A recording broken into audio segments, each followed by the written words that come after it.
अस्सलामुअलैकुम। इस वीडियो में हम बात करेंगे मसल स्ट्रेच रिफ्लेक्स की।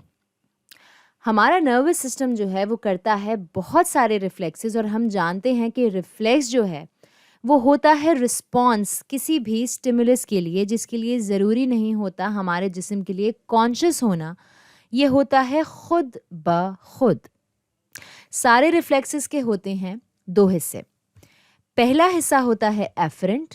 ये वो हिस्सा है जो स्टिमुलस के बारे में मालूमात लाता है सेंट्रल नर्वस सिस्टम तक। तो ऐसे में कहीं ना कहीं जिसम में कोई रिसेप्टर्स होते हैं मौजूद जो कि स्टिमुलस डिटेक्ट करते हैं, और फिर जाहिर है किसी ना किसी किस्म का न्यूरॉन होता है शामिल जो कि मालूमात लाता है सेंट्रल नर्वस सिस्टम तक। रिफ्लेक्स का दूसरा हिस्सा जो है वो कहलाता है ईफरेंट, जो कि मालूमात ले जाता है दूर सेंट्रल नर्वस सिस्टम से कोई भी रिस्पॉन्स देने के लिए। अब यहाँ भी किसी ना किसी किस्म का न्यूरॉन होगा मौजूद जो कि इस मालूमात को ले जाएगा दूर CNS से, यानी सेंट्रल नर्वस सिस्टम से, किसी ना किसी किस्म का रिस्पॉन्स देने के लिए। सबसे सिंपल रिफ्लेक्स जो है और जो सबसे ज़्यादा कारआमद भी होता है वो है मसल स्ट्रेच रिफ्लेक्स। अगर स्केलेटल मसल जैसे इस ड्राइंग में हम देख सकते हैं, ये है स्केलेटल मसल बाजू में। अगर ये एकदम से स्ट्रेच हो तो जो मसल स्ट्रेच रिफ्लेक्स है वो इसको तेज़ी से कॉन्ट्रैक्ट करवाएगा, तो ये एक तरह से बचाता है इंजरी से या चोट लगने से और करता है हिफाजत मसल की। अब देखते हैं इस वाले को जो पाया जाता है घुटनों में। इसे नी जर्क भी कहते हैं। तो यहाँ ये तस्वीर है जिसमें हमें नज़र आ रहा है एक आदमी बैठा हुआ। हम इसकी राइट साइड देख रहे हैं, ये इनका ट्रंक है और ये टांगें।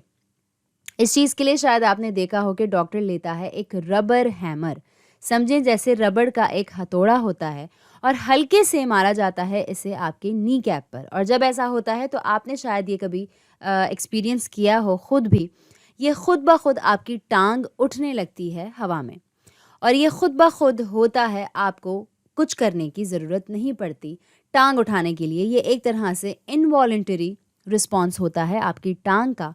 और यहाँ स्टिमुलस है ये रबर हैमर जो कि लग रहा है आपके नी कैप पर, नी कैप के बिल्कुल नीचे, नी कैप के बिल्कुल नीचे। तो ये क्यों होता है?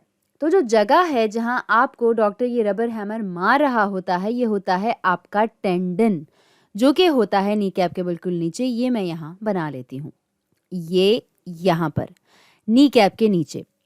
यहाँ ये टेंडन जो है ये जुड़ा हुआ होता है टांग की हड्डी से इस तरफ, और दूसरी तरफ से नी कैप से जुड़ता है, और फिर साथ ही मसल्स का एक बड़ा ग्रुप जो है वो जा रहा होता है यहाँ से आपकी थाई में, यहाँ सामने की तरफ से।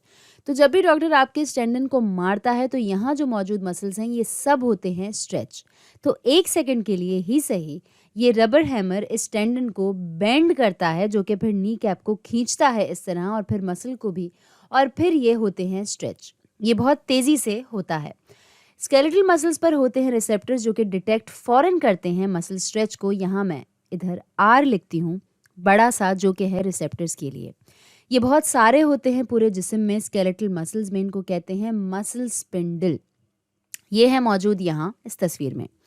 ये होते हैं स्पेशलाइज्ड फाइबर्स मसल स्पिंडल के अंदर, जो कि होते हैं स्ट्रेच। और फिर होते हैं न्यूरॉन एक्सॉन जो कि लिपटे हुए होते हैं इन ख़ास फाइबर्स के गिर्द, जो कि डिटेक्ट करते हैं स्ट्रेच को या खिंचाव को, और फिर भेजते हैं मालूमात वापस सेंट्रल नर्वस सिस्टम में, ताकि ये एक्सॉन्स जो कि मसल स्पिंडल से बाहर जा रहे हैं ये वापस जाएं नर्व्स के ज़रिए पेरिफेरल नर्वस सिस्टम की, और फिर ये दाखिल होंगे या तो स्पाइनल कॉर्ड में या फिर ब्रेन स्टेम में।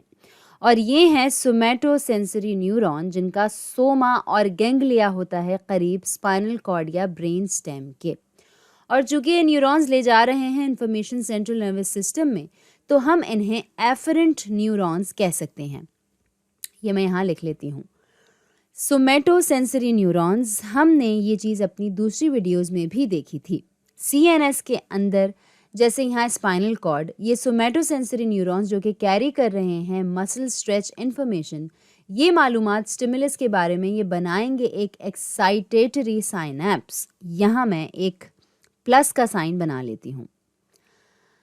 इसका मतलब है साइनैप्स, और ये होगा एक और न्यूरॉन के साथ जिसका सोमा होगा सेंट्रल नर्वस सिस्टम में, और ये न्यूरॉन जो है ये भेजेगा एक एक्सॉन बाहर पेरिफेरल नर्वस सिस्टम की नर्व के ज़रिए वापस इसी मसल तक जो कि हुआ था स्ट्रेच, और फिर ये साइनैप्स होगा और फिर इसी मसल में एक्साइट होंगे स्केलेटल मसल सेल्स और फिर होगी कॉन्ट्रैक्शन और होगा रिस्पॉन्स।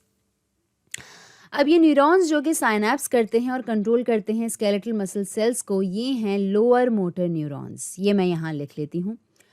मसल स्ट्रेच रिफ्लेक्स के लिए लोअर मोटर न्यूरॉन्स बनाते हैं इफरेंट पार्ट यहाँ रिफ्लेक्स का, जो कि फिर देता है रिस्पॉन्स मसल के कॉन्ट्रैक्शन की शक्ल में जो कि हुआ था स्ट्रेच। ठीक है, रिफ्लेक्स को अगर सही तरीके से काम करना है तो दोनों हिस्से इफरेंट और एफरेंट दोनों का सही तरीके से काम करना बहुत ज़रूरी है, क्योंकि अगर इनमें से एक में